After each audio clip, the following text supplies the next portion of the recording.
Identical response, like it knows that P entails P. It fails under quasi-decimals because, like, even though what a quasi-decimal is, it's like a third person Wait, special hold name. on. You're speaking too quick. So the name is so what's the name again? The what indexical response? Well, it is the quasi-decimal response to, well, A knows that P entails P. The quas. I didn't. What's the first word? Almost a second in the chat for you.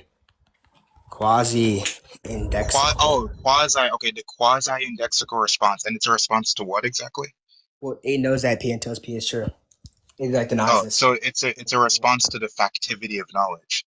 Yeah, and it just says that it fails under, in a sense, well, quasi-index, if, like, the sentence or what's being said here contains a quasi-decimal. Because let's just say that, well, John knows that he is smart, right? Let's say that John knows that he's smart, or John knows that he is tall, etc., right? Well, we know we have John, which is obviously the person, like, which is like the identity, like the character, right? The character here knows that X, right? So obviously it'd be the case that John knows that he is smart, right? But when you say he, well, what is he now, right? Well, he is going to be some kind of definite, like, term or definite operator. So it actually wouldn't refer to. Wait, what do you mean by definite operator? What I say, what's meant by an indefinite operator is that it's just the case that it, like, this is almost like a category. It's like not definite in the sense that, okay, let's just say we have like a recursive anaphora, which is like this. So a man walked in a room, the man sat down. No, right? wait. I'm already not following. Hold on. So let me just make sure I follow. So you said he in that sentence is something called an. Do you say definite operator? Is that correct? You said it's a definite operator. That's just going to be an indefinite description, or indefinite operator rather. So you're saying that he is an indefinite operator? Is that what you said? Yes. Okay, now let's just slowly and clearly. What do you mean by indefinite operator? Okay. What's meant by an indefinite operator? It just, well, an operator in such that it does not give some kind of like definite description of or a definite description of one. Obviously, you can tell that, but wait, I'm going to encapsulate further more than that. Can you give an okay?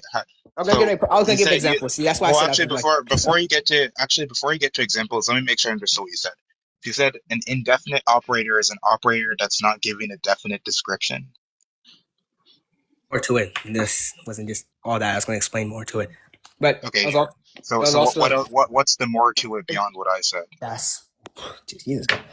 It also like falls in like indefinite descriptions. Also, like I'm going to give an example too. More. Wait, I didn't. Wait, I'm not following this guy. Like he's kind of me off every time I speak. I'm not even following. Calm down. Well, like, every time I speak, cut me off. I don't know why you're telling me to calm down. If anything, you should look.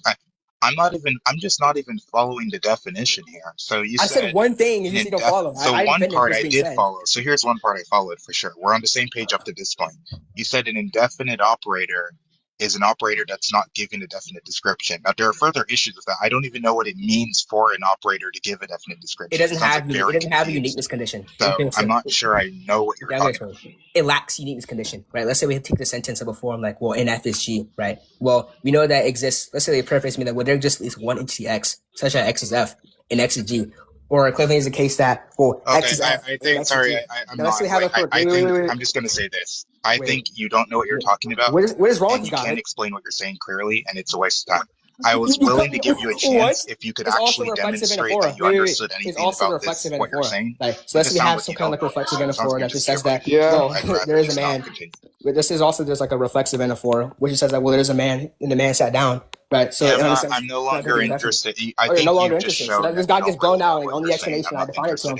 I explain how it lacks the uniqueness condition and how it falls apart of in FSG. I explain what that means, and then also explain an example of an reflexive anaphora. That's fine. You can whatever you have to tell yourself. I'm just not interested. I think it's pretty clear to anyone who's reasonable that you just don't. You're just bullshitting. I don't. This nigga's horrible. I'm not gonna lie. This guy's better than Sean, by the way, allegedly.